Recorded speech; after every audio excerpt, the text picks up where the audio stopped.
Assalamualaikum warahmatullahi wabarakatuh. Perkenalkan, nama saya Alvin Harakiala. Saya dari kelas 1C, kelompok 13, dengan NIM P1333743022092. Di sini saya akan menjelaskan dan mempresentasikan hasil eh, penelitian saya sendiri tentang menganalisis ajaran Islam dalam konteks kemodernan dan keindonesiaan. Di materi ini saya memiliki dua submateri, yaitu yang pertama mozaik kasus dan solusi terkait konsep iptek, sosial, ekonomi, politik, dan pendidikan dalam perspektif Islam. Kemudian yang kedua ada argumen tentang kompatibilitas Islam dengan dunia modern. Di submateri pertama, yaitu mozaik kasus dan solusi terkait konsep iptek politik, sosial, ekonomi, dan pendidikan dalam perspektif Islam, saya eh, mengambil ada satu subtema atau rumusan masalahnya, yaitu bagaimana pandangan Islam dalam kemodernan, khususnya konsep politik dan sosial. Dari berbagai sumber yang saya baca, akarnya ada pada semangat egalitarianisme yang merupakan hasil dari pengikatan diri antar anggota masyarakat yang meliputi semua anggota masyarakat tanpa memandang latar belakang hidupnya, seperti kalangan atas, menengah, ataupun kecil. Hal ini dibuktikan dengan dalam sejarah ketika Islam berhasil diterima secara baik dan sempurna oleh Indonesia. Tentunya hal itu terjadi karena Islam telah berhasil mempengaruhi dalam segala segi secara menyeluruh. Dalam artinya, bermaksud mempengaruhi nilai-nilai religiusnya fundamental dengan sufismenya, seperti budaya kejawen yang merupakan ilmu kebatinan atau spiritualisme dari Jawa yang terpengaruh oleh Islam.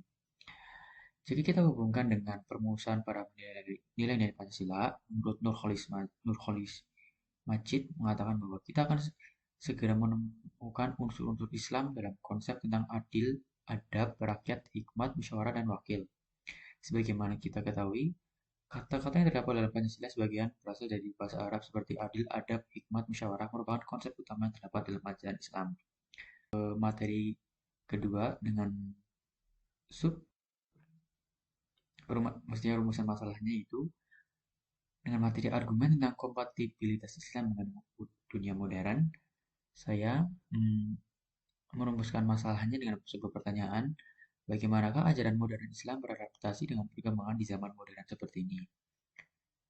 Menurut penelitian dan jurnal serta artikel yang sudah saya baca, kehidupan masyarakat Muslim dalam konteks kemodernan ini hendaknya diisi dengan pemahaman-pemahaman akan nilai kemanusiaan yang disertai dengan pemikiran yang terbuka, sikap lapang dada, serta sikap adil.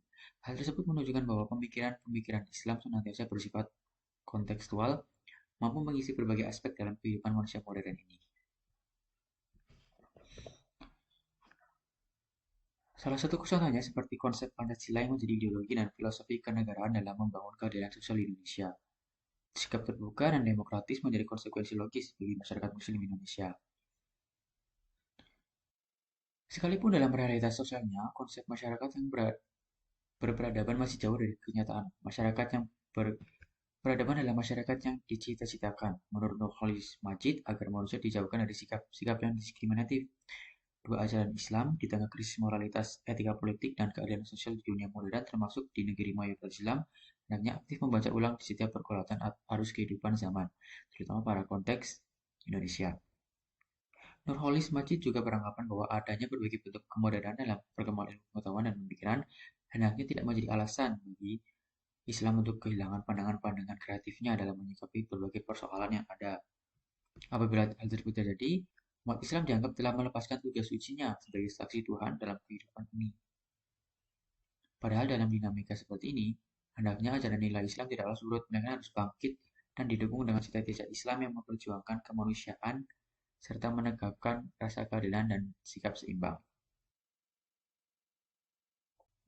Ada beberapa tambahan juga, pada dasarnya keindonesiaan itu tidak bisa lepas dari nilai-nilai Pancasila, karena tujuan Bank Indonesia terkait erat dengan nilai Pancasila tersebut. Lalu apakah hubungannya Islam dengan keindonesiaan ini, dan apakah daya tarik Islam hingga Ahmad Syafi'i Ma'arif mengatakan bahwa hubungan antara Islam, keindonesiaan, dan kemudian ini tidak dipisahkan? Menurut seorang antropolog penulis buku Kocak Serius Indonesia Handbook, Bill Dalton mengatakan bahwa daya tarik yang paling utama dari Islam adalah karena ia bersifat psikologis. Islam adalah agama yang mengajarkan bahwa semua orang di mata Allah adalah sama di bawah dari tanah.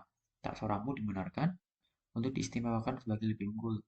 Islam tidak ada sakramen atau acara-acara inisiasi misterius. Juga tidak ada kelas pendeta. Islam memiliki kesederhanaan yang hebat dengan hubungannya dan langsung pribadi antara manusia dan Tuhan. Bisa ditarik kesimpulannya bahwa di sini berarti dikehendaki adanya persepsi kepada Pancasila sebagai ideologi terbuka dan disanalah nilai keindonesiaan. Tidak lupa disertai dengan faktor paling fundamental dan dinamis dari etika sosial yang diberikan oleh Islam, yakni egalitarianisme dalam arti semua anggota keimanan itu, tidak peduli warna kulit, ras, dan status sosial ekonominya, adalah partisipan yang sama dalam komunitas, sehingga kedua prinsip dari Indonesia dan Islam ini bisa selaras dan mewujudkan bangsa yang demokratis dan adil dan makmur sesuai dengan nilai-nilai luhur Pancasila sebagai dasar negara.